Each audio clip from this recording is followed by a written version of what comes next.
하나님 말씀을 다 같이 보도록 하겠습니다. 신약성경 빌립보서 4장 6절과 7절 두 절 말씀을 우리가 다 같이 보도록 하겠습니다. 빌립보서 4장 6절과 7절 두 절 말씀입니다.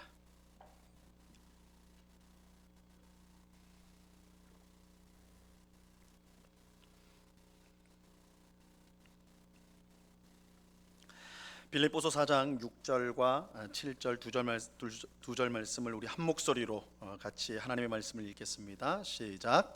아무것도 염려하지 말고 다만 모든 일에 기도와 간구로 너희 구할 것을 감사함으로 하나님께 아뢰라.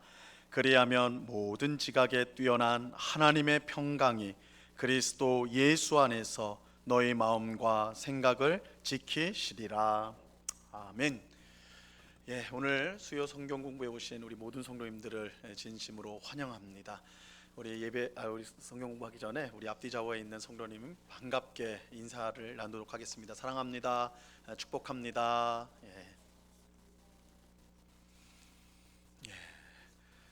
이제 월요일하고 화요일하고 진짜 기록적인 폭우가 쏟아졌죠. 그래서 쏟아졌는데 여기 오신 성도님들은 큰 탈이 없으신 거죠?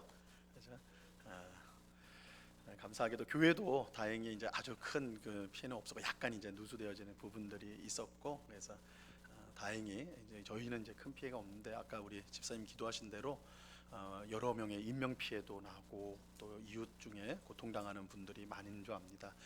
이럴 때 우리가 그리스도인으로서 그들을 위해 기도하고 또 가까운 분이 있다면 위로하고 또 도울 수 있는 또한 우리가 되어야 할 줄로 압니다. 자, 오늘은 이 성경 인물들에게 배우는 기도라는 주제로 이제 성경을 이제 좀 같이 공부하려고 하는데요. 원래 이제 조영훈 목사님이 하이델베르그 요리문답을 이제 공부를 같이 하고 있었는데 이번 주에 휴가를 떠나가지고 한 주만 다음 주에 다시 이제 조 목사님 마음 이제 계속 하이델베르그 요리문답을 하고 오늘은 기도에 대해서 한번 좀 특강 형식으로 한 주 이렇게 이제 좀 살펴보려고 합니다. 총 이제 아홉 명의 이제 성경에 나오는 인물들이 드렸던 기도의 특색들을 우리가 좀 이제 살펴보아 가지고 그들의 기도 물론 그 한 사람이 그 특징이 그 사람에게만 나타나는 고유한 그런 것은 아니라 할지라도 어느 정도 그런 특색을 가진 것들을 우리가 함께 봄으로써 우리의 기도가 어떠한 내용으로 또 채워져야 되는가 그것들을 한번 살펴보는 시간을 갖고자 합니다. 자, 우리 나눠드린 유인물 보시면요, 강의안 보시면 그 위에 윌리엄 거넬이라는 영국 청교도 신학자가 쓴 글이 있습니다. 제가 한번 읽어볼게요. 기도는 이 땅에서 모든 성도가 누리는 영광스러운 특권이다. 동의하십니까? 특권 맞아요? 기도는 노동이고 또 의무고 막 무겁고 막 이런 거 아니고요. 기도는 특권이다. 특권이다. 그죠? 기도는 특권이다. 왜 그런가? 보세요. 기도를 통해서 모든 성도는 영광스러운 천사들이 둘러싸고 있는 하나님의 보좌 앞으로 당당히 나아간다. 기도가 특권인 이유는 우리가 기도하는 그 시간에 살아계신 하나님 앞으로 나아간다는 거예요. 그 살아계신 하나님 앞에 나아갈 때 천군 천사들이 하나님 주변에 이렇게 착 포진돼 있거든요. 우리가 그건 요한계시록에 보시면 하나님의 보좌와 그 옆에 어린 양이 계시고 네 짐승 그 생물이 있고 24장로가 쫙 있고 그 뒤에 또 수천 수만의 셀 수 없는 천사들의 무리가 쫙 있다 이렇게 이제 표현을 하는데 그죠? 하나님의 보좌는 그 아주 영광스러운 곳이란 말이에요.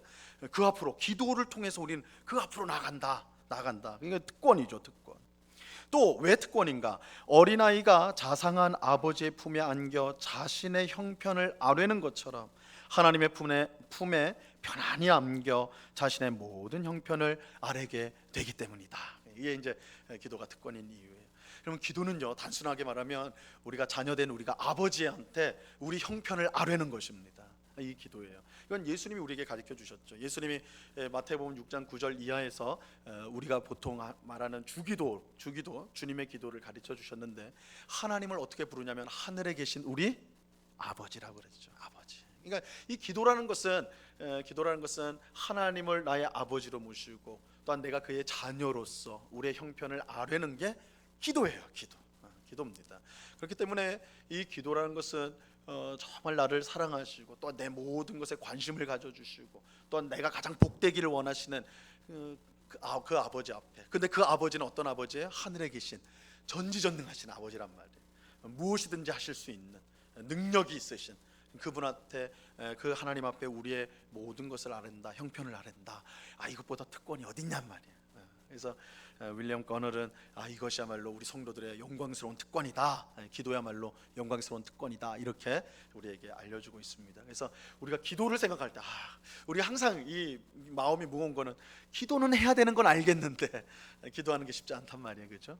그런데 우리가 이제 기도를 어떤 경건의 어떤 행위, 해야 될 어떤 의무적인 그런 걸로 생각할 것이 아니라, 오늘 이 윌리엄 거널이 지적하는 것으로 우리 성도의 영광스러운 특권이다, 그렇죠? 그래서 하나님 보좌 앞으로 나아가는 것이고, 자녀가 그 사랑하는 아버지 앞에 모든 것을 아뢰는 것이다. 여러분, 자녀가 아버지한테 아뢰일 때 막 형식을 찾고 또 이렇게 말하면 혼날 텐데 막 이러지 않거든요, 그렇죠? 사랑하는 마음으로 자신의 마음에 있는 것들을 하나님 그 아버지 앞에 고백하는 거거든요. 이 기도라는 게 그런 것이다. 그래서 이 기도가 이 본질적으로 얼마나 우리에게 복되고 영광스러운가, 이것을 우리가 기억할 필요가 있습니다. 그럴 때 이 기도라는 것이 우리에게 더 이상 무거운 짐이 아니라 우리에게 사모하는, 우리가 이 기도라는 것이 너무나 귀하고 사모하는 것이 될 수가 있는 것이죠. 자, 그러면 이제 구체적으로 구약 인물들이 어떤 기도를 드렸는가, 그것들을 한번 살펴보도록 하겠습니다.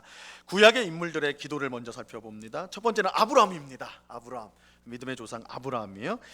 아브라함은 세상의 복으로서의 기도자다라고 말할 수가 있습니다.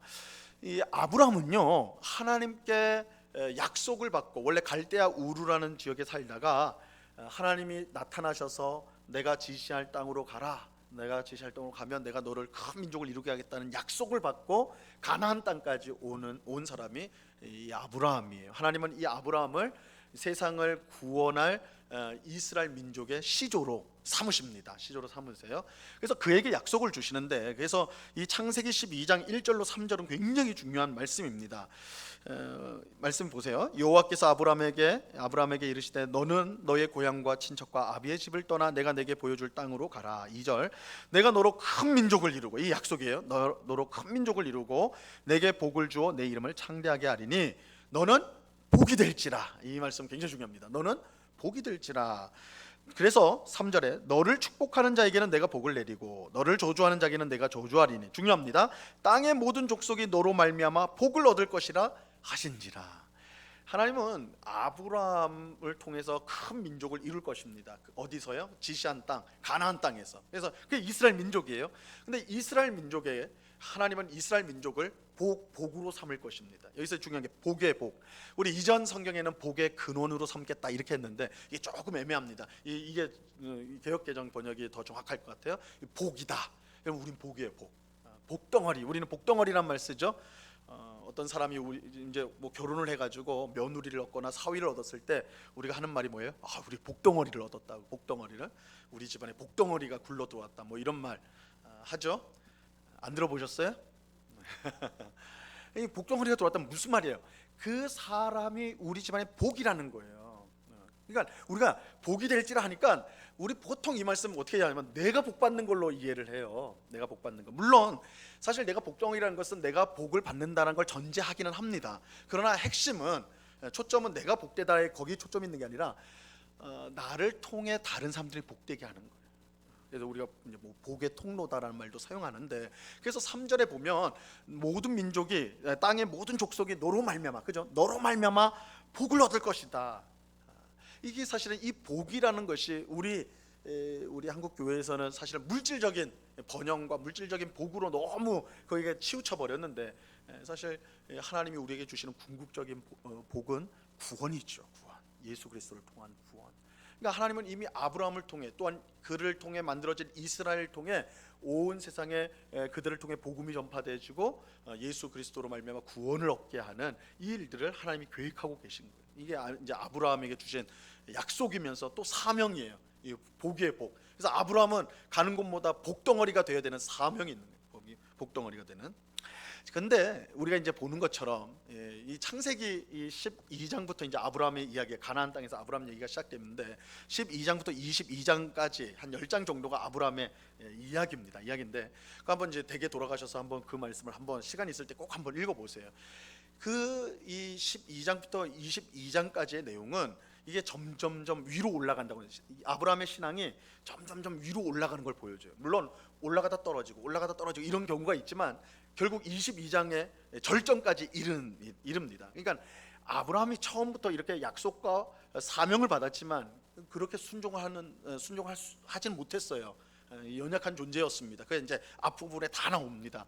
그런데 결국에는 하나님이 만드시고자 하는 이 복된 존재, 정말 세상에 복된 존재로서의 아브라함을 만들어 가시거든요. 22장이 우리가 잘 아는 이삭을 바치는 이야기예요. 이삭을 바치는 그 이삭 이야기는 나중에 예수님을 예표하는 굉장히 중요한 사건으로 등장하거든요. 그런데 이제 그 사이에 창세기 18장에 보면 아브라함의 위대한 기도가 나옵니다. 아브라함의 위대한 기도. 하나님께서 소돔과 고모라 땅을 멸망시키기로 작정을 하세요. 너무 죄가 심한 거예요. 너무 죄가 심해요. 그래가지고 이제 천사를 보내가지고 셋이 딱 아브라함 집을 방문합니다. 그래서 아브라함이 천사를 영접을 하죠. 그들의 극진히 대우하고 하는데 이제 둘은 이제 소돔과 고모라를 심판하러 가고 남은 하나가 있는데 그래서 사실 알고 보니까 이 남은 하나는 하나님이셨어요. 그래서 하나님께서 아브라함에게 내가 이제 소돔과 고모라를 멸망시킬 것이다 이렇게 이제 말씀을 하세요. 이게 이제 창세기 18장이 나오는데 그때 아브라함이 기도를 합니다. 그 하나님 바로 앞에 있으니까 사실 대화죠. 이게 그러니까 기도의 한 가지 특색이 나오죠. 기도는 대화예요. 대화. 하나님과의 대화. 그러니까 아브라함이 하나님과 이제 대화를 나누는 겁니다. 내가 소돔과 고모라가 너무 이거 죄가 커가지고 내가 그거 멸망시켜야 되겠다 이렇게 말하니까 아브라함이 뭐라고 그래요? 하나님, 혹시 그 안에 의인 50명이 있으면 그래도 그 땅을 멸망하시겠습니까? 의인 50명이 있는데 하나님 정말 그 땅을 멸망시키겠습니까? 사실 아브라함이 그 땅 사정을 알고 그렇게 한 건 아닐 거예요. 근데 이제 아브라함이 조카 롯이 그 땅에 있었죠. 그러니까 뭐 조카 롯 때문에 그렇게 했다 할 수도 있지만 사실은 더 궁극적으로는 아브라함이 모든 민족의 복이 되리라는 사명을 갖고 있기 때문에 비록 죄로 가득한 소돔과 고모라였지만 하나님 앞에서 그 땅을 위해서 기도한 거예요. 그래서 하나님 50명이 있으면 어떻게 합니까? 그럼 내가 멸망 안 시킬게 그러세요. 근데 아브라함이 자신이 없어요. 자기도 알고 소식을 들어 알거든요. 그 나쁜 놈들 많다고. 하나님 45명은요? 하나님 40명은요? 하나님 35명은요? 하나님 30명은요? 하나님 한 번만 20명은요? 하나님 마지막이요 10명은요? 여기까지 가요. 여기까지 갔는데 하나님이 10명 때까지 내가 멸하지 않겠다 그랬어요. 그리고는 이제 하나님하고 이제 아브라함이 이별을 하게 되는데 결국 소돔과 고모라는 의인 10명이 없어서 멸망을 당하는 것이죠. 의인 10명이 없어서 멸망을 당하는 겁니다. 근데 여기서 이제 아브라함의 그 기도를 통해서 아브라함이 세상에 복이 된다라는 그 사명을 그의 기도 속에 어떻게 녹였는지를 우리가 이제 잘 볼 수가 있는 것입니다. 여러분, 우리가 기도를 보통은 어떻게 이해합니까? 좀 뭉뚱거려서 말하면 내 복을 위해서 기도하죠. 그렇죠? 우리의 대부분의 기도는 나를 위한 것입니다. 우리 가정을 위한 것이고 나의 일, 내가 아는 사람, 그죠? 다 나 중심적으로 되어집니다. 근데 아브라함의 기도는 사실은 물론 아브라함의 조카 롯이 그 땅에 있기는 했지만 그 땅에 있는 의인 50명, 그 50명으로 인하여 그 땅에 있는 수많은 죄인들, 그들도 구원받아야 될 텐데라는 간절한 마음으로 하나님 앞에 아브라함이 기도했다. 그래서 이 아브라함의 기도를 통해서 나를 뛰어넘는, 그죠? 자기의 복을 위해 기도하는 것을 뛰어넘는 것을 우리가 우리의 기도에 적용을 해볼 수가 있습니다. 그래서 한국 교회 여러 가지 문제점을 말하지만 이 기복 신앙이 굉장히 큰 문제죠. 교회 왜 다니십니까? 복 받으려고요. 이 복 받는다는 것은 이 틀린 답은 아니에요. 왜냐하면 하나님이 우리에게 풍성한 복을 약속하셨기 때문에. 문제는 그 복을 오직 나한테만 집중시키는 것이 문제입니다. 하나님은 아브라함을 복 주시겠다고 그랬습니다. 그러나 더 중요한 건 너를 복으로 삼겠다라는 거예요. 하나님이 우리를 먼저 불러주셨어요. 아직 세상에 믿지 않는 사람이 훨씬 많습니다. 그죠? 그러니까 우리를 먼저 불러주셨다고 표현하는 게 맞습니다. 우리를 먼저 불러주셨어요. 뭘 하기 위해서요? 우리를 복으로 삼기 위해서. 나만 복받게 하려는 것이 아니라 나를 복으로 삼아 아직 예수님을 알지 못하는 사람들에게 구원의 복을 전하기 위해서 나를 불러주셨다. 그래서 우리의 기도는 자기 복을 구하는 것을 넘어설 수 있어야 된다는 것입니다. 그래서 우리의 삶 가운데 여러분의 기도를 한번 점검해 보십시오. 내 기도 가운데 나랑 상관없는 그러나 저들에게 정말 구원이 필요한, 구원의 복이 필요한 그 사람들을 향한 내 기도가 있는가 한번 점검해 볼 필요가 있는 것이죠. 자, 그래서 이제 아브라함을 통해서는 자기 복을 위해 기도하는 것을 뛰어넘는 그런 기도에 대해서 세상의 복으로서의 기도에 대해서 우리가 이제 살펴볼 수가 있습니다. 자, 두 번째는 이제 야곱인데요. 야곱은 아브라함의 손자죠. 손자. 이제 기도를 통해 변화받은 사람으로 이제 등장합니다. 이제 창세기 32장 24절로 30절에 있는 말씀인데요. 이 구절을 이게 이제 유명한 야복강가에서 하나님과 씨름하는, 야곱이 씨름하는 이야기입니다.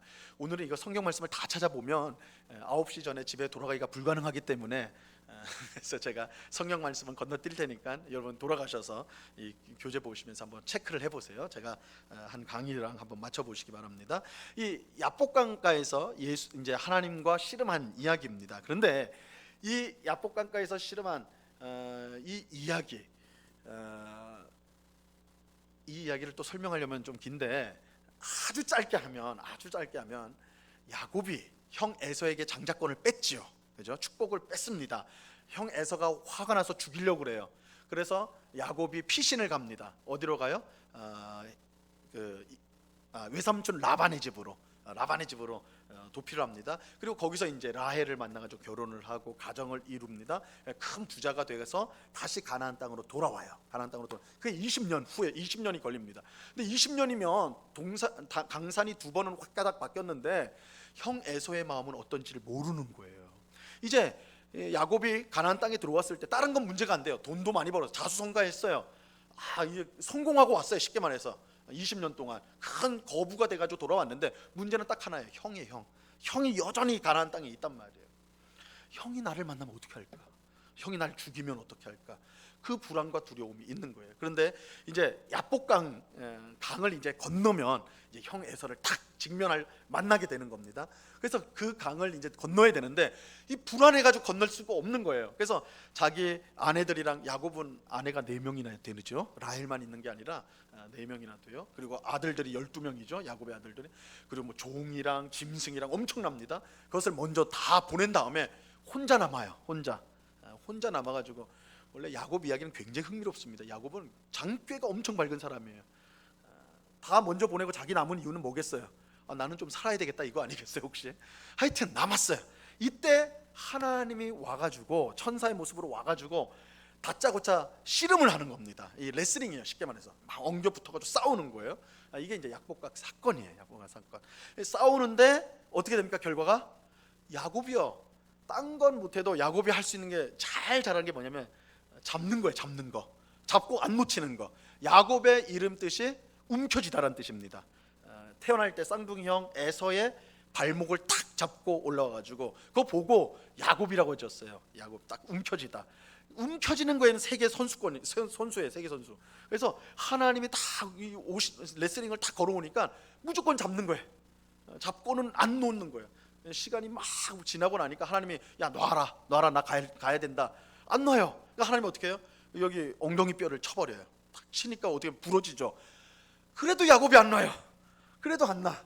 야곱이 뭐라고 하냐면 나를 축복하기 전에는 난 놓을 수 없습니다. 나를 축복하기 전에 놓을 수 없습니다. 내가 그냥 죽으면 죽었지 당신을 놓을 수가 없습니다. 사실 야곱은 하나님을 놓쳐버리면 이제 에서를 만나야 되는데 이 방법이 없어요. 이래 주거나 저래 주거나 그냥 하나님 붙잡는 거예요. 이럴 때 하나님께서 야곱에게 새 이름을 주시죠. 이스라엘이라는 이름을 주세요. 이스라엘은 하나님과 겨루어 이긴 자란 뜻이에요.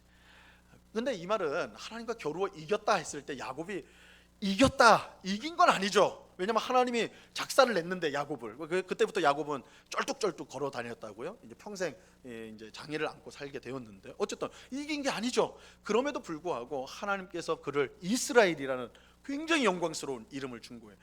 사실 이스라엘의 뜻은 하나님과 겨루어 이기다라지만 하나님을 붙드는 자, 하나님을 끝까지 붙든 자, 이렇게 말할 수가 있는 것이죠. 자, 이 이야기를요, 종교개혁자였던 마틴 루터가 설교 제목을 잡았는데 뭐라고 잡았냐면 공격하시고 저주시는 하나님이다라고 했어요. 공격하시고 저주시는 하나님. 이거 좀 굉장히 흥미로운 제목이죠. 공격을 하겠다는 건 뭐예요? 이기겠다고 공격하는 거죠. 내가 누군가를 이제 제압하려고 공격을 하면 이겨야지. 근데 져줬다라는 거예요.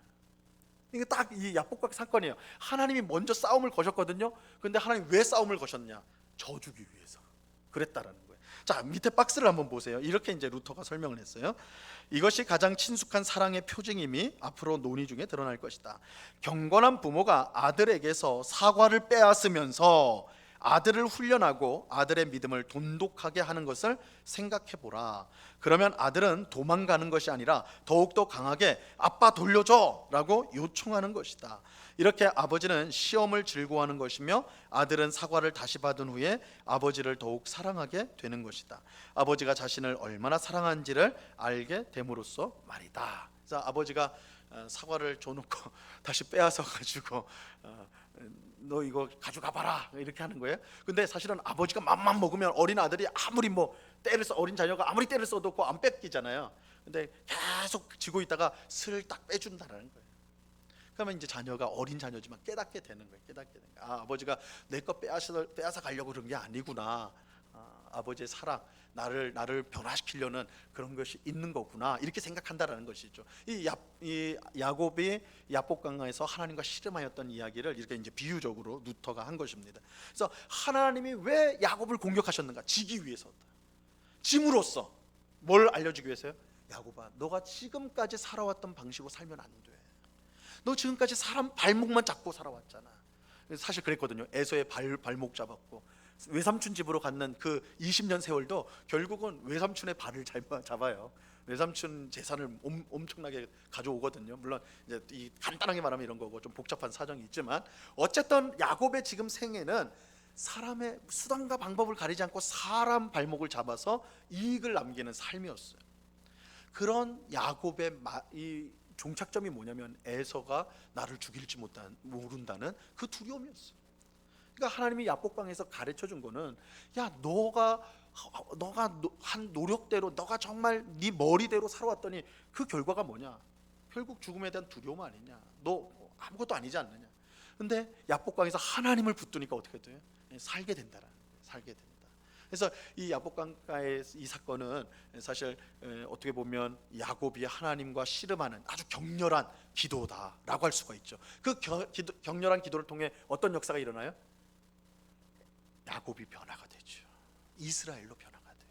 그러니까 우리가 이렇게 생각해요. 막 기도를 하면 사실은 우리가 생각할 때는 누가 변해야지 맞는 거예요? 에서가 변해야지 맞는 거지. 우리의 기도는 대부분 그런 거 아니에요? 막 하나님 앞에 기도했을 때 지금 원수를 내일 만나야 돼요. 원수를 만나야 되는데 어떻게 해야 되나 할 때 하나님 원수의 마음을 변화시켜 달라고 막 이런 거 아니겠어요? 우리의 대부분의 기도는. 근데 하나님은 누구를 변화시켰어요? 야곱을 변화시켰어요. 야곱. 그래서 그 다음 날 야곱이 이제 쩔뚝이면서 형 에서를 만납니다. 형 에서를 만날 때 야곱이 멋있는 말을 해요. 창세기 33장 10절에 뭐라고 하냐면, 형님의 얼굴을 보니 하나님의 얼굴을 보는 것과 같습니다. 이 말을, 야, 이놈은 지금까지도 아첨을 잘하네. 아니요. 이 분이엘 사건 자체가, 이 분이엘이라는 말이 퍼니엘이라고 하나님의 얼굴이라는 뜻이거든요. 하나님의 얼굴. 야곱이 야복강에서 하나님을 만났어요. 그리고 야곱이 변했어요. 그러니까 그 변화된 야곱이 형 에서를 보니까 이전에는 원수였고 두려운 대상이었는데 지금 뭐예요? 하나님 얼굴. 누가 변했어요? 야곱이 변했어요. 에서가 변한 게 아니라 야곱이 변했다는 것이 핵심입니다. 여러분, 우리가 기도할 때 누가 변해요? 우리가 변해야 돼요. 우리가 변해. 우리는 항상 남편이 변화되기를 위해서 기도해요. 그죠? 저 왼수 같은 남편이 좀 변화되게. 저 아내가 좀 변화되기를, 내 자녀 저 말 안 듣는 저놈이 좀 개가 천선하기를, 막 우리 부모님이 변화되기를, 막 서로 변화되기를 위해 기도해요. 근데 하나님께서 우리의 기도를 통해 주시는 가장 귀한 기도 응답이 있다면 그것은 우리가 변화되는 거예요. 우리가 변화되면 세상이 변화돼요. 내가 변화됐기 때문에 세상을 보는 것이 완전히 새로워져요. 내가 변화되면 이전에 보던 남편이 그 남편이 아니고, 이전에 보던 아내가 그 아내가 아니고, 이전에 말 안 듣던 자녀가 그 자녀가 아니게 되는 것이죠. 그래서 기도를 통해 나의 삶이 변화되는, 내 인격과 삶이 변화되는 기도. 그래서 우리가 야곱의 기도를 통해서는 우리 자신이 변화되어지는, 우리가 하나님을 의지하는, 하나님께 붙들려지는 사람으로 변화되어지는 기도를 우리가 이제 볼 수가 있습니다. 그래서 우리가 기도할 때 우리는 항상 다른 사람, 내 주변의 환경, 그것이 변화되기를 기도하는데, 야곱의 기도를 통해서 우리가 배울 수 있는 것은 내가 첫 번째로 변화되어야 될 것은 나다라는 것을 우리가 이제 배울 수가 있습니다. 자, 이제 세 번째를 보겠습니다. 모세인데요. 모세, 참된 승리의 기도. 자, 출애굽기 17장 8절 이하는 그 출애굽한 이스라엘 백성들이 광야에서 아말렉이라는 족속의 공격을 받는 이야기입니다. 이때 모세가 어떻게 합니까? 전쟁이 막 오니까 여호수아를 통해서 전쟁터에 이제 군사들을 보내요. 싸우도록 하는데, 이때 모세는 그의 형인 아론과 훌을 데리고 올라가가지고 그 산에 올라가죠. 산에 올라가가지고 모세가 뭘 해요? 기도를 합니다. 근데 기도할 때 모세가 손을 들고 기도했는데, 모세가 손을 계속 들고 기도할 때는 이스라엘 군대가 아말렉을 물리치는 거예요. 막 승리를 거둬요. 막 밀고 나갑니다. 근데 모세가 사람이잖아요. 피곤하잖아요. 손이 내려온단 말이에요. 내려오면 어떻게 돼요? 아말렉이 또 밀고 들어오는 거예요. 이거 모세는 죽겠죠. 산 위에서 딱 보니까 자기 손이 올라가면 우리 쪽이 이기고, 내려오면 아말렉이 하니까 계속 들고는 있어야 되겠는데, 이게 됩니까 안 됩니까? 힘이 들잖아요. 그러니까 그 옆에 아론과 훌이 어떻게 해요? 딱 돌을 놓고, 그 돌을 놓은 다음에 모세를 앉혀놓고는 양쪽에 서가지고 한쪽 팔씩 모세의 팔을 든 거예요. 그래서 끝까지 모세의 팔이 내려오지 않으니까 결국 이스라엘이 승리하게 되었더라. 이게 이제 출애굽기 17장의 말씀인데, 이 일을 통해서 우리가 분명히 얻을 수 있는 교훈은, 우리가 이런 우리로 하면 우리가 뭐 전쟁터에 나가거나 이런 경우는 거의 드물 테니까, 우리의 영적인 전투, 우리 삶 속에 있는 어떤 영적인 전투를 할 때, 이런 전쟁에 우리의 어떤 싸움, 이런 것들에 이길 수 있는 비결이 무엇이냐?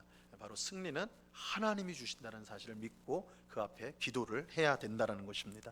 자, 밑에 보면 역대하 20장 15절 말씀이 있는데요. 이 말씀을 우리 같이 한번 읽어보겠습니다. 시작.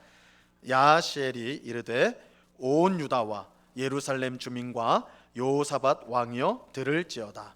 여호와께서 이같이 너희에게 말씀하시기를, 너희는 이 큰 무리로 말미암아 두려워하거나 놀라지 말라. 이 전쟁은 너희에게 속한 것이 아니요 하나님께 속한 것이니라. 그죠? 중요하죠. 이 전쟁은 너희에게 속한 것이 아니요, 누구에게 속했다고요? 하나님께 속했다. 그래서 구약의 굉장히 중요한 신학 주제가 뭐냐면 강한 용사이신 하나님이에요. 전쟁의 승리는 하나님이 주신다. 그래서 하나님은 항상 이스라엘 백성에게 내가 앞서 행한다 말씀하세요. 하나님 먼저 싸우러 나가신다는 거예요. 그래서 하나님 백성의 싸움은 우리가 얼마나 힘이 세냐, 무기가 좋냐, 그 싸움이 아니에요. 하나님이 우리와 함께 하시느냐, 함께 하시지 않느냐의 싸움이에요. 하나님이 우리와 함께 하신다면 그 전쟁은 반드시 승리할 수밖에 없는 승리한 전쟁이라 할 수가 있는 것이죠. 그래서 이 말씀은, 이 역대하 20장 말씀은 여호사밧, 하나님 앞에 경건했던 여호사밧 왕 때에 이 암몬과 모압 군대가 막 몰려왔거든요. 그때 이제 이 여호사밧 경건한 왕이었어요. 제일 먼저 한 것이, 야, 우리 군대 얼마나 있어? 야, 우리 무기가 얼마나 돼 있어? 다른 나라에 우리 도움을 요청할 나라 어디 있어? 외무부 장관 빨리 와봐, 국방부 장관 와봐. 이렇게 하지 않았다고요. 여호사밧은 하나님께 먼저 기도했어요. 이스라엘 백성들에게 지금 이런 소식이 있으니까, 적들이 몰려오니까 금식하십시오. 전쟁을 앞두고 금식하래요. 금식하십시오. 그리고 왕이 친히 하나님 앞에 나와서 기도하는 거예요. 그래서 기도할 때에 오직 주만 바라보나이다. 이거 찬송도 있죠. 여호사밧이 그랬어요. 오직 주만 바라보나이다. 이때 야하시엘이라는 이 선지자를 통해 하나님이 응답을 주시는 거예요. 이 전쟁은 너희의 것이 아니라 내 것이다. 내 것이다. 그래서 이스라엘 백성들이 어떻게 결정한 줄 압니까? 전쟁터를 나가는데 전쟁터에는 누가 나가야 돼요? 군인이 나가야 되잖아요. 이 전쟁은 하나님 것이다. 이렇게 딱 선언이 되니까 찬양대를 앞세웠어요. 찬양대. 이 성경을 읽으면 성가대 하는 게 참 두려울 텐데 성가대를 앞세웠다는 거예요. 전쟁터에 성가대를. 이거 어떻게? 근데요, 성가대가 찬송을 시작할 때 어떻게 돼요? 적들이 무너지기 시작하는 거예요. 하나님께서 역사하여 주셔서 자기들끼리 내분이 일어나가지고 서로를 죽이고 막, 그래서 결국 괴멸되는 그런 역사가 일어나게 된 것입니다. 이것을 이제 우리식으로 우리 적용을 해보면 우리가 영적인 싸움을 하지요, 그죠? 우리의 삶 가운데 우리가 믿음대로 하나님 뜻대로 살려고 할 때 여러 가지 어려움들이 분명히 다가와요. 사탄의 역사가 분명히 있습니다. 우리 마음 가운데 영적인 전투가 있단 말이에요. 그럴 때 우리의 다짐, 우리의 맹세, 우리의 경건으로 그것을 싸워 이길 수 있는 것이 아닙니다. 우리가 승리할 수 있는 길은 오직 하나예요. 하나님이 우리의 강한 용사가 되어 주셔서 우리에게 승리를 주시는 것입니다. 우리는 그 하나님이 우리와 함께 계실 것을 기도하는 것이 우리에게는 승리의 요건이 되는 것이죠. 자, 그런데 이때 이제 우리 기도의 동력자가 필요합니다. 자, 기도의 동력자, 모세에게는 아론과 홀이 있었는데요. 밑에 박스를 한번 보세요. 우리 성경신학자였던 박윤선 교수님이 이제 이렇게 썼습니다. 아론과 홀이 모세를 도와주어 돌 위에 앉게 하고 또 그 팔을 좌우에서 붙들어 주었음 같이 오늘날에도 육체적으로나 정신적으로 피로해진 자들이 남의 도움을 받아 하나님께 기도하여도 그것이 응답될 것은 명백하다. 그래서 우리가 성도 중에 정말 여러분들 그런 경험해 보는지 몰라요. 정말 큰 어려움이 오면 기도조차 안 나오는 그런 어려움들이 있어요. 기도해야 되는데 근데 너무 충격이 크고 너무 힘이 빠지고 이러면 기도할 힘이 없어요. 그때 어떻게 돼요? 옆에 있는 성도가 그를 위해서 기도해야 되는 거예요. 아론과 홀이 돼가지고 그 손을 잡고 기도해 줄 수 있어야 된다. 그럴 때 여러 가지 마귀나 또한 여러 가지 악의 시험에 빠져서 절망하고 넘어진 그 성도가 함께 그것을 이길 수 있는 힘을 우리 성도들의 기도를 통해 얻을 수가 있다. 그래서 우리가 이런 영적인 전쟁, 영적인 싸움에서의 승리는 첫째는 하나님이 우리와 함께 하셔야 된다. 둘째는 우리가 서로 함께 위해서 기도해 줘야 된다 라는 것입니다. 자, 적용을 해보면 기도의 동력자들과 함께 우리가 직면한 영적 싸움을 위한 기도하기, 이렇게 이제 할 수가 있습니다. 자, 네 번째 다윗입니다. 다윗 회개의 기도. 시편 51편 1절로 12절인데요.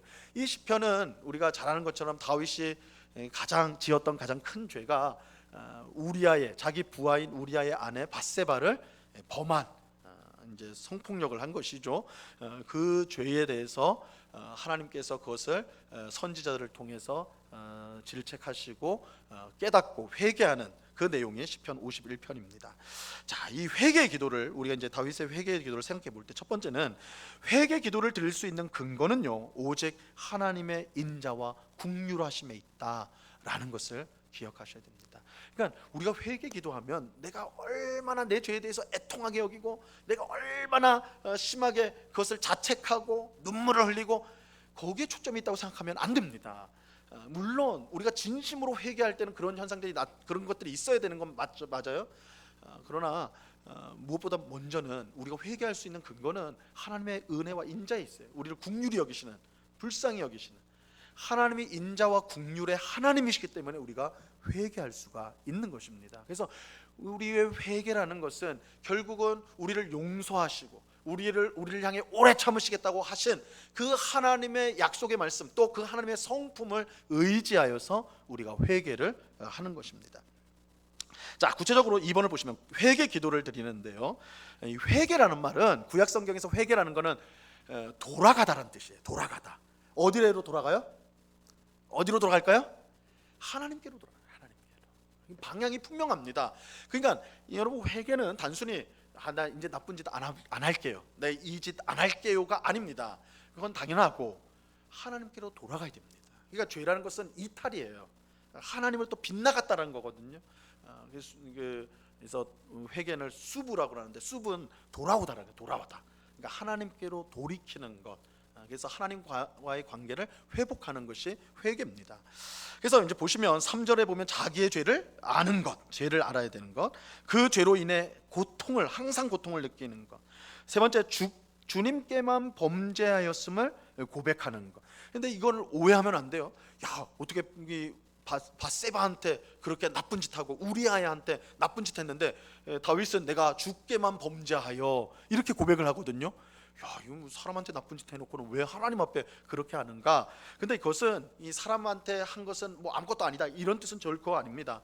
다만 우리의 모든 죄가 오직 하나님이 심판하시기 때문에, 그 결과에 대해서 심판하시기 때문에 내가 주께만 범죄하였다는 이 고백을 하는 것입니다. 그래서 나를 심판하시고, 그것은 거꾸로 뒤집으면 그 심판에서 구원할 분은 하나님밖에 없기 때문에 내가 주께만 범죄하였다 이렇게 고백을 하는 것입니다. 그 다음에 네 번째 보면 주님의 심판만이 의로움을 인정하고요. 다섯 번째 죄의 심각성을 깨닫는 것. 이게 이제 회개 기도의 내용에 들어가는 겁니다. 3번 보시면 하나님의 용서로 말미암는 회복의 기도를 해요. 1번은 정결하게 해달라는 것, 두 번은 사죄의 기쁨을 누리게 해달라는 것, 세 번째는 하나님께서 죄악을 지워주시고, 네 번째 심령을 새롭게 해주시고, 다섯 번째 주의 성령을 거두지 마시기를 바라는 것이고, 그 다음에 여섯 번째 주의 뜻을 행할 자원하는 심령을 주시기를 바라고, 일곱 번째는 주님의 이름을 찬송하고 전파하는 것. 이것이 이제 우리가 시편 51편에 나오는 다윗이 드린 회개 기도의 내용들이다 할 수가 있습니다.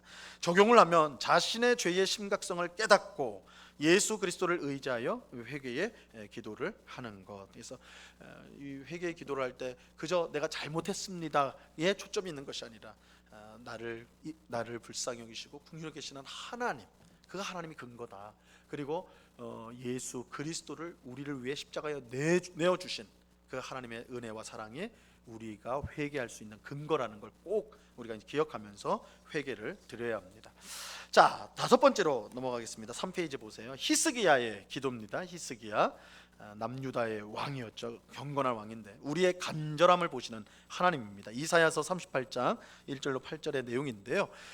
하나님께서 어느 날 이사야 선지자를 통해서 히스기야의 왕에게 가서 내 연한이 이제 너가 이제 죽을 날이 다가왔다, 정리해라, 이렇게 이제 말씀을 하세요.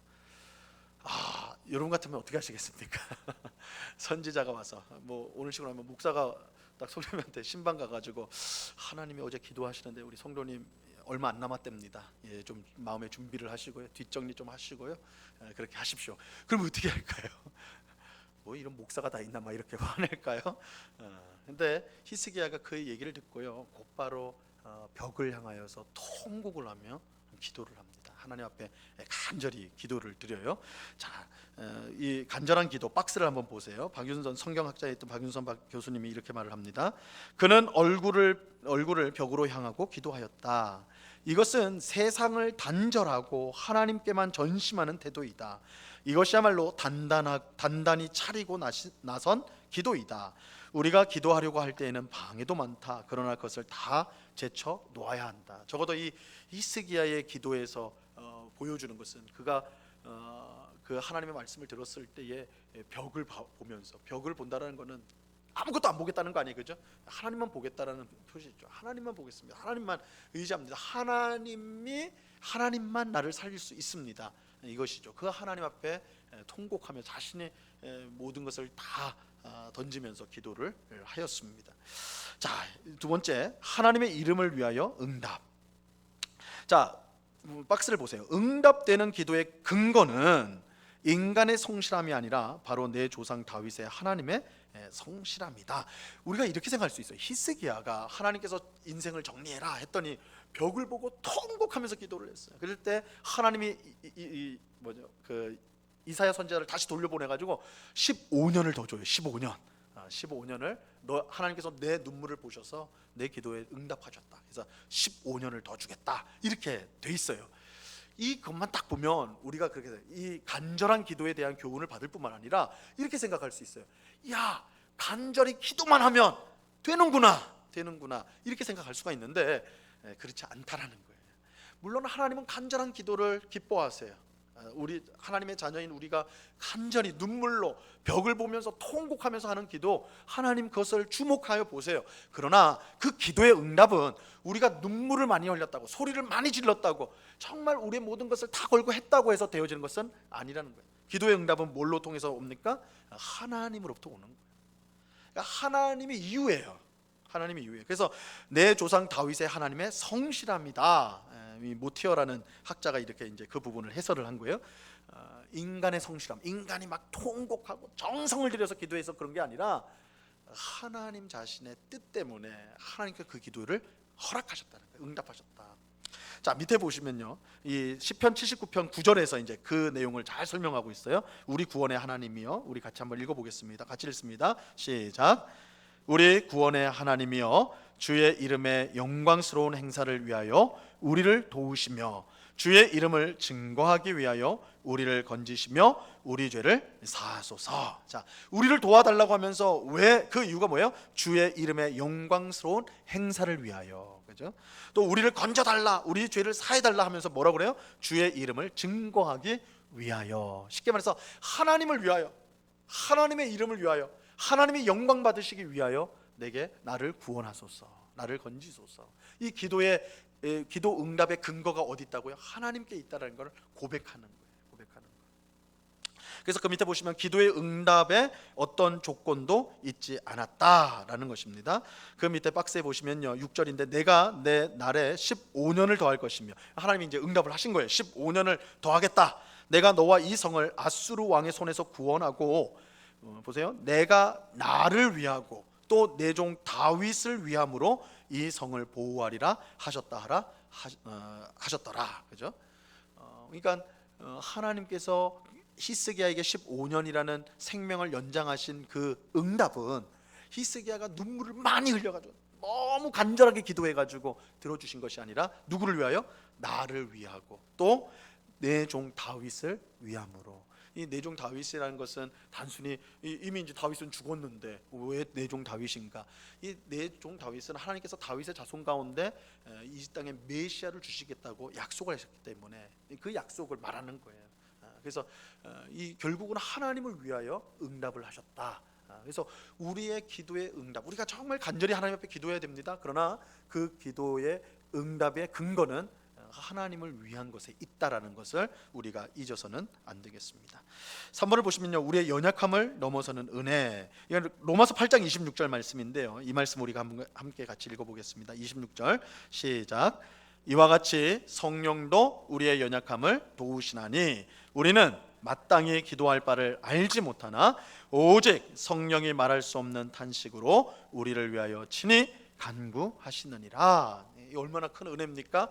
우리의 연약함을 도우시는데 우리는 마땅히 구할 바를 알지 못하나. 여러분, 우리가 간절히 기도해요. 막 눈물도 흘리고요, 정말 애통하게 기도합니다. 근데 우리가 그 기도하는 그 내용이 정말 필요한 합당한 내용인지 기도하는 우리 자신도 모를 때가 많아요. 우리가 한 치 앞도 알 수 없는 연약한 인생입니다. 우리가 최선이라고 생각한 것이 전혀 아닐 때가 얼마나 많습니까? 우리의 기도가 연약해요. 우리가 아무리 간절히 기도해도, 힘껏 기도해도, 오래 기도해도 그 기도 자체가 어떤 효력을 가져올 수 있는 그런 기도는 아니란 말이에요. 그런데 하나님은 그런 우리의 연약함을 도우신다. 그래서 우리가 마땅히 기도할 바를 알지 못하나 오직 성령이 말할 수 없는 탄식으로 우리를 위하여 기도하시느니라. 하나님은 자기를 위하여 응답하시기도 하지만 또한 자기를 위하여 친히 성도들 가운데 기도할 수 있도록 친히 기도를 또한 해주신다라는 거예요.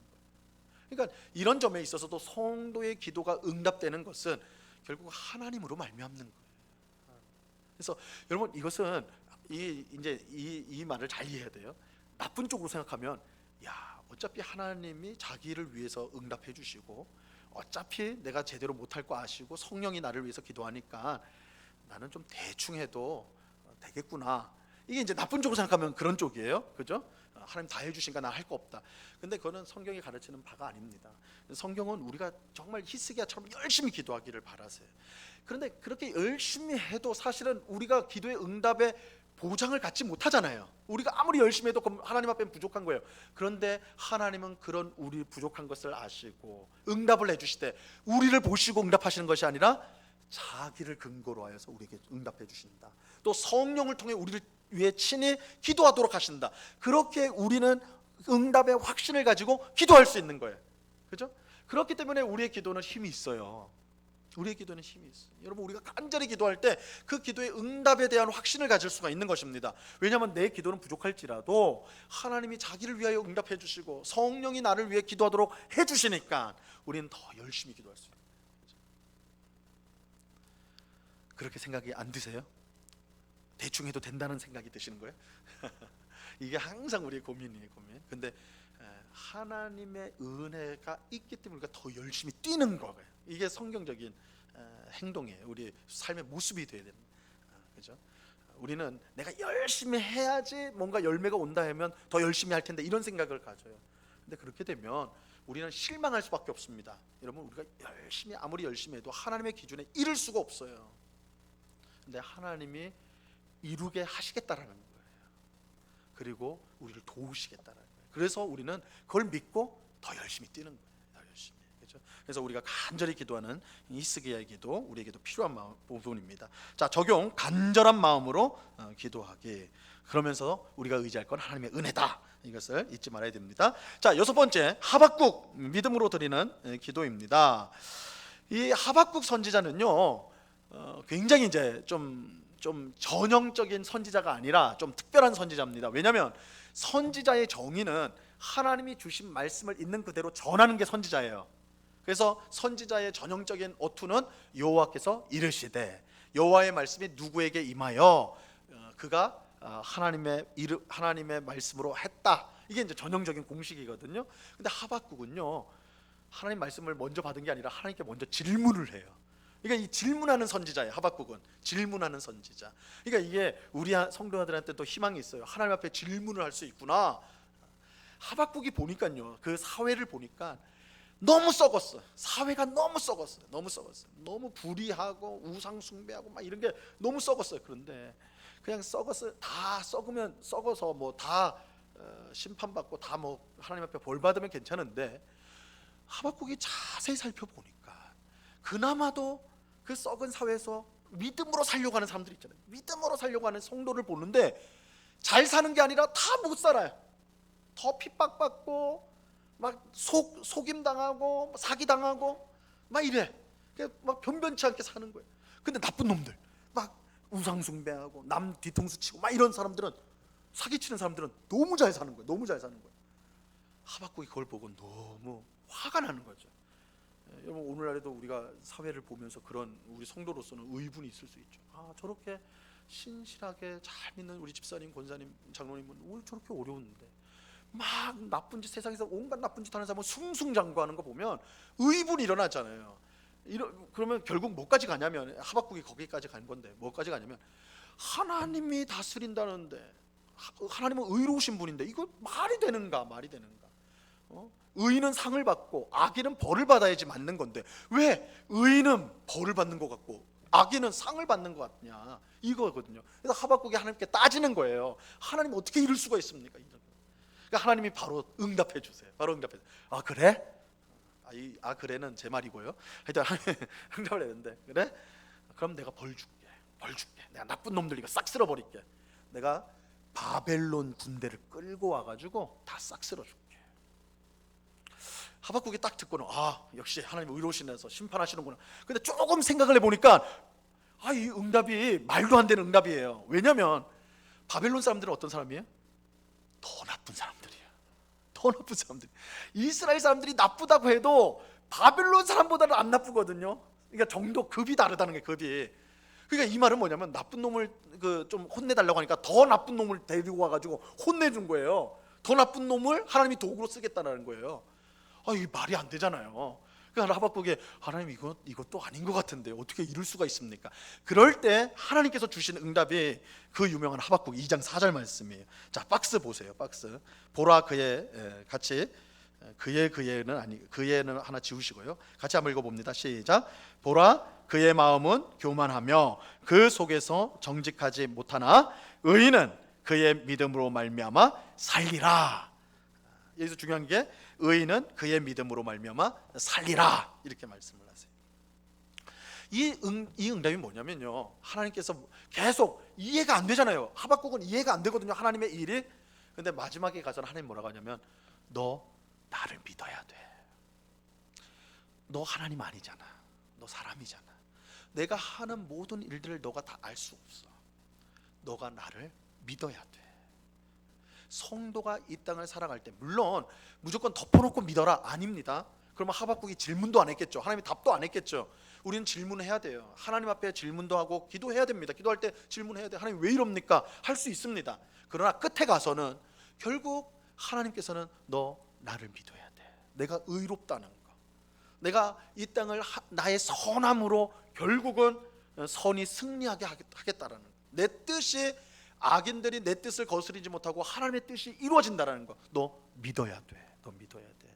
네가 이해하지 못한다고, 너 눈에 안 보인다고 불신하면 안 돼. 결국은 나 믿어야 돼. 그래서 의인은 믿음으로 산다, 이 말씀을 주시는 거예요. 의인은 믿음으로 산다. 그래서 그 유명한 찬양 있잖아요. 비록 무화과 나무에 열매가 없고, 그다음에 포도나무에 뭐가 없고, 외양간에 소와 양이 없고, 그래도 뭐 하라고 그래요? 나는 여호와로 인하여 기뻐하고. 이게 하박국 찬양이잖아요. 뭐가 없고 뭐예요? 망한 거죠. 망한 거예요. 근데 뭐라고 그래요?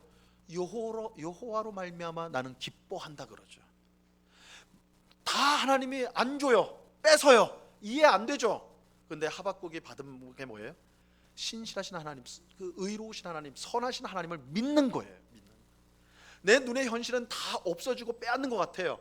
그러나 하나님은 그 상황 속에서도 자신의 선한 일들을 이루어가고 계시다는 거예요. 나를 믿어야 돼. 너 나 믿어야 돼. 욥기도 사실은 이 부분이죠. 욥기도 욥이 고난 당할 때 이유를 알 수 없잖아요. 근데 마지막에 하나님 나타나서 하시는 말씀은 그거예요. 너 나 믿어야 돼. 너 믿어야 돼. 너 생각으로, 너 판단으로 측량하려고 하면 안 돼. 난 하나님이야. 넌 피조물이야. 그러니까 이거는 다시 말씀드리지만 덮어놓고 믿어야 된다 아닙니다. 우린 질문할 수 있어요. 그러나 결국 궁극적으로는 우리가 피조물이기 때문에 하나님을 다 이해할 수가 없습니다. 그래서 우리가 기도하는 가운데 하박국처럼 하나님을 믿는 그 믿음을 고백을 해야 되는 겁니다. 비록 내 눈으로 보이지 않고 내 머리로는 이해가 안 되지만 나는 선하신 하나님을 믿습니다. 하나님의 선하신 뜻을 이루심을 저는 믿습니다. 이 기도로 가야 되는 것입니다. 그래서 이번에 보니까 그럼에도 불구하고 드리는 감사기도다, 이렇게 말할 수가 있는 거죠. 그럼에도 불구하고. 적용, 당장 눈에 보이는 결과가 아닌 하나님께서 결국 그 선한 뜻을 이루심을 믿음으로 기도하게. 자, 이제 다음 장 넘어갑니다. 조금 빠르게 갈게요. 신약 인물들의 기도입니다. 자, 예수님의 기도를 우리가 안 살펴볼 수가 없습니다. 하나님의 뜻대로 드린 기도. 자, 예수님의 기도 생활은 습관을 따라 행하셨다라는 것을 우리가 알 수가 있습니다. 우리가 습관적으로 한다 그러면 나쁘게 생각하는데, 여러분, 습관이라는 것은 굉장히 중요한 겁니다. 그죠? 기도의 습관을 들이면, 습관을 들인다는 것은 아무리 어려운 일도 습관을 들이면 쉽게 할 수가 있습니다. 그죠? 예수님이 기도를 습관을 들여서 기도를 하셨습니다. 자, 밑에 박스 보세요. 새벽 아직도 밝기 전에 예수께서 일어나 나가 한적한 곳으로 가사 거기서 기도하시더니. 예수님은 새벽에 기도하셨습니다. 새벽 기도를 하셨어요. 백성이 다 세례를 받을새 예수도 세례를 받으시고 기도하실 때에 하늘이 열리며, 누가복음만 이 부분을 말하는데 세례를 받으신 후에 예수님 기도하셨어요. 중요한 순간엔 기도하셨어요. 또 그 밑에 예수는 물러가사 한적한 곳에서 기도하시니라. 예수님은 어떤 일이 있은 후에 항상 기도하는 곳을 찾아가셨어요. 또 마지막에 이때에 예수께서 기도하시러 산으로 가사 밤이 새도록 하나님께 기도하시고, 밤이 새도록 예수님 기도하셨어요. 여기 보면 우리가 하는 기도에 다 나와 있죠. 새벽 기도회 있죠. 그죠? 때때로 하셨으니까 특별 기도회도 있죠. 밤새 하셨으니까 철야 기도회도 있죠. 예수님이 기도의 습관을 분명히 갖고 계셨습니다. 자, 두 번째, 자기를 부인하고 하나님의 뜻을 구한 기도를 드리셨어요. 이게 겟세마네 기도죠. 나의 원대로 마시옵고 아버지의 원대로 되기를 원합니다. 예수님은 철저하게 하나님의 뜻에 자기의 뜻을 굴복시키는 기도를 하셨습니다. 그리고 그 하나님의 뜻이 이루어지는 게 가장 복되다는 것을 믿으셨어요. 자, 적용입니다. 자기 뜻이 아닌 먼저 그의 나라와, 하나님의 나라죠. 하나님의 나라와 하나님의 뜻을 구하게. 그래서 우리가 기도에 제일 우선순위가 있는데, 그래서 하나님의 뜻을 구하는 것입니다. 하나님의 뜻을. 두 번째, 사도들입니다. 사도들, 담대함을 구하는 기도, 사도행전 4장의 내용인데요. 핍박에 직면하여서 사도들은 한 마음으로 기도를 드렸습니다. 기도할 때 뭐라고 했냐면 대주제께 하나님을 대주제여라고 불렀어요. 자, 이 대주제여라는 것이 뭐냐? 또 이제 우리 박윤선 박사님이 이렇게 설명을 했습니다. 박스에 보세요. 이 기도에 있어서 하나님을 대주제라고 하였는데, 이 말은 노예들에게 대한 상전의 주권을 생각하게 하는 칭호이다. 하나님을 그렇게 부른 사도들의 마음 가운데는 그에게만 순종할 결심이 있었다. 그래서 이 대주자는 주인님이에요. 쉽게 말해서 주인님. 이거 종이 주인을 부를 때 부르는 말이 대주제예요. 대주제. 주인님 이렇게 하는 거예요. 주인님. 이 말은 나에게 말씀하실 분은 하나님밖에 없습니다. 내가 하나님 말만 듣습니다. 지금 막 종교 지도자들이 나를 핍박하고 그래서 너 복음 전하지 마라 막 이러는데, 나는 그들의 말을 듣지 않고 누구의 말만 들어요? 내 주인이신 하나님의 말만 듣겠습니다. 그러니 하나님 우리를 담대하게 하옵소서, 담대하게 하옵소서, 그렇게 하는 것이죠. 3번 보세요. 하나님의 섭리를 인정하며 하나님의 일을 계속할 수 있도록 담대함을 구함. 이 캠벨 몰간이라는 목사님이 이렇게 해설을 했습니다. 이들이 가진 확신은 하나님의 주권이나 지혜뿐 아니라 인간계에 간섭하시며 통치하심에 대한 것이다. 그들은 원수들의 박해가 그치기를 기도하지 않았으며 그 핍박에서 벗어날 것을 기도하지도 않았습니다. 그들은 도리어 원수들의 적개심을 일으켰던 그들의 전도 활동을 계속할 수 있는 힘을 주시기를 기원한 것입니다. 이것도 우리가 드리는 기도랑 좀 차이가 있죠. 우리는 어떤 어려움이 왔을 때 그 어려움이 없어지기를 원해요. 하나님, 내가 지금 하나님 일을 하려고 하는데 이런 어려움이 생깁니다. 이 어려움 없어지지 않으면 나 하나님 일 못해요. 그러니까 이 어려움을 없어지게 해주세요. 우리 보통 그렇게 기도하잖아요. 근데 사도들은 그렇게 기도하지 않았다는 거예요. 하나님, 지금 종교 지도자들이 나를 핍박하는데, 우리를 핍박하는데 저 종교 지도자들 다 뭐 죽어버리거나 뭐 어떻게 되게 해달라고, 역사를 해달라고, 그럼 우리가 열심히 복음 전하겠다고, 이렇게 하지 않았어요.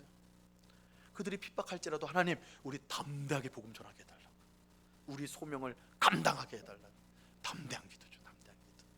어떻게 보면 우리 오늘 우리들에게 필요한 굉장히 야성적인 기도라고 할 수 있습니다. 우리는 하여튼 우리 기도 내용을 보면 하여튼 편안한 삶을 달라는 거잖아요. 그렇죠?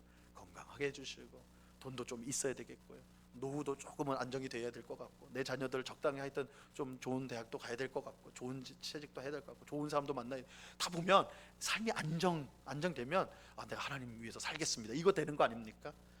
근데 사도들은 그런 핍박과 고난 속에서 구한 건 뭐예요? 그것을 이기고 돌파할 수 있는 담대함을 달라고, 하나님의 뜻을 포기하지 않고 순종할 수 있는 힘을 달라고. 굉장히 야성이 있는 기도죠. 어떻게 보면 오늘날 우리에게 필요한 것이죠. 우리에게 담대함을 주옵소서. 내가 이런 장애가 있는데 그 장애도 굴복하지 않고, 그 어려움에도 무너지지 않고 나갈 수 있게 달라고, 하나님 뜻에 순종할 수 있게 달라고, 그렇게 기도하는 것입니다. 적용. 세상의 반대에도 불구하고 하나님의 일을 계속할 수 있도록 담대함을 위해 기도하기. 자, 이제 마지막입니다. 바울, 신앙의 성숙을 구하는 기도입니다. 에베소서 3장 14절로 21절인데요. 바울은 삼위 하나님께 기도를 하였습니다. 마지막 면을 보세요. 마지막 장 5쪽. 성부, 하나님, 하늘과 땅에 있는 각 족속에게 이름을 주신 아버지, 성령을 통해 성도들을 강건하게 해주시기를 간구함. 성자, 예수님이죠. 믿음으로 그리스도께서 마음에 계시며 그리스도의 사랑을 깨닫게 되기를 간구함. 그래서 바울의 기도는 삼위일체 하나님께 드리는 기도입니다. 그 기도의 내용은 영적인 성숙을 위한 기도예요. 성령으로 속사람을 강건하게 하며 믿음으로 그리스도를 주로 고백함. 그리고 그리스도의 사랑을 알게 해달라고, 충만을 위한 기도. 그래서 자, 밑에 보시면, 박스를 보시면 영적 성숙의 기준과 목표는 바로 하나님 자신입니다. 에베소 교회 성도들은 하나님의 온전하심과 같이 온전하게 되고 하나님의 거룩하심과 같이 거룩하게 되어야 합니다. 그래서 사도 바울이 기도할 때 무엇보다 영적인 성숙을 위해 기도했다. 사실은 에베소 교회 성도들도요, 핍박을 많이 받았습니다. 경제적 어려움도 컸어요. 초대교회는 예수 믿으면 직장에서 쫓겨나고 집에서 쫓겨났거든요. 그러니까 경제적으로 어려워요. 집도 없어요. 막 이런 상황에 있는 처한 성도들이 많이 있었습니다. 그럼에도 불구하고 에베소서, 우리가 지금 주일마다 살펴보지만 에베소서에 나오는 기도는요, 이들이 좀 안정된 생활을 하게 해달라거나 직장을 구하게 해달라거나 이런 쪽으로 가지 않습니다. 그들의 영적인 성숙을 위해서 무엇보다 기도합니다. 그러니까 이런 기도가 사실은 오늘 우리들에게는 큰 도전이 되죠. 우리의 기도가 어느 쪽이 너무 한쪽에 쏠려 있다가 저는 그렇다고 막 건강을 위해 기도하거나 직장을 위해 기도하고 이게 필요 없다는 거 아니에요. 예수님도 일용할 양식을 구하셨어요. 그죠?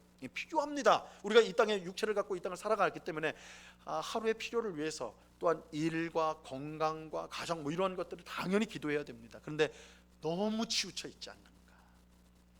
그래서 우리가 나의 뜻에 너무 치중되어 있고, 그죠? 편안한 삶에 치중되어 있는데 성경의 인물들의 기도가 들을 통해서 보면 우리가 너무 우리 쪽에 나 자신에 치우쳐 있다는 걸 보면 이 성경에 나오는 인물들은 하나님 쪽으로 치우쳤다고 볼 수가 있는 거죠.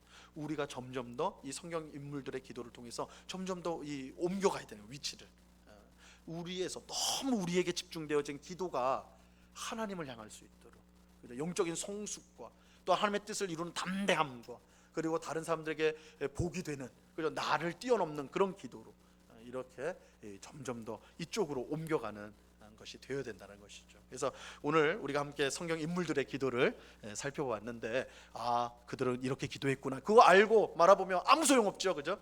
그들의 기도의 특성들이 내 기도의 생활과 한번 비교를 해보시고 내 기도가 너무 내 중심적으로 있지 않은가, 그것들을 한번 좀 살펴보시기 바랍니다. 그래서 우리의 기도가 점점 더 성경 인물들이 하나님께 드렸던 그 기도에 가까워지도록 기도를 배워가는 것, 그리고 실행해가는 것, 그죠? 우리가 기도를 그렇게 실행해 가야 됩니다. 기도가 변화되면 우리의 삶도 변화가 되어지는 것입니다. 이러한 사실을 기억하시고 오늘 함께 우리가 살펴본 내용들이 우리 마음속에 잘 새겨져서요, 우리의 기도가 정말 하나님이 기뻐하시는 기도로 점점 더 변화되어져가는 그런 귀한 은혜가 있기를 간절히 바랍니다.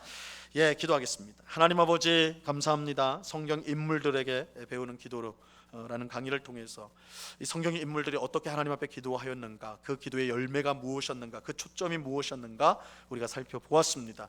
오늘 우리가 드리고 있는 기도의 내용들을 오늘 내용을 통해서 한번 점검해 보아서 너무 나만 위해서, 또한 나의 유익과 나의 안정과 나의 편안함을 위해서 나의 기도가 너무 치우쳐져 있지 않은가, 오늘 이 말씀을 통해 우리 기도가 교정되어지고 그래서 하나님을 기쁘시게 하는 기도가 되어서 우리의 삶이 변화되어지는, 하나님이 원하시는 기도와 또한 그 삶을 살아가는 우리 모두가 될 수 있도록 은혜를 내리워 주시옵소서. 감사하며 예수 그리스도 이름으로 기도드리옵나이다.